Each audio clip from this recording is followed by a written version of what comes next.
Gĩcunjĩ kĩnene kĩa andũ arĩa merutaga muoyo gũkũ bũrũri-inĩ makoragwo magũmĩirwo nĩ thĩna wa meciria. Riboti ya ataaramu a ũgima wa mwĩrĩ ĩkĩonania ikuũ cia andũ ana nĩ ciandĩkithagio oro mũthenya, na ikuũ ciao ciumanaga na gũkorwo merutĩte muoyo na njĩra ya kwĩita.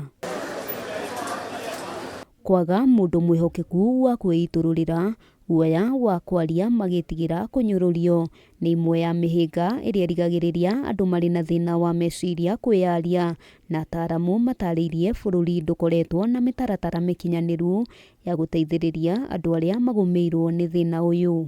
You find that persons who attempt suicide are punished even through corporal punishment. And so it must be known that now attempting suicide is no longer an offense to the community. No one should be offended that somebody has attempted suicide. All we should do is to bring them to hospital, get them treatment. Riboti oho yonanĩtie andũ 700,000 nĩ merutaga muoyo oro mwaka thĩinĩ wa thĩ. Ataaramu rũhonge-inĩ rwa KEMRI makiuga ikuũ ici no irigĩrĩrio mabũrũri mangĩtĩkĩra kũnyitanĩra na gũthomithia mũingĩ bata wa kwĩyaria mathĩna marĩa mangĩkorwo maragerera.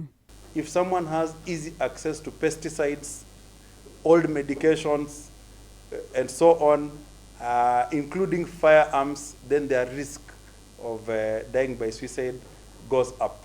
Currently also doing research on those who have been bereaved by suicide, because there are some who are left after suicide, what happens to them. And so by understanding what care do they need, what needs do they require, we're able to address that as well. Hamwe noguo KEMRI nĩ kinyũkĩtie makinya ma gũthomithia ataaramu a ũgima wa mwĩrĩ njĩra itiganĩte cia gũtangĩkĩra andũ arĩa makoretwo na mageria ma kwĩruta muoyo, o ũndũ ũmwe na kũmathomithia makinya marĩa mabatiĩ gũkinyũkia rĩrĩa onao magũmĩrwo nĩ mathĩna maya marĩ mĩhang'o-inĩ ya ũrigiti. Focusing efforts on even our own staff, because it starts with us.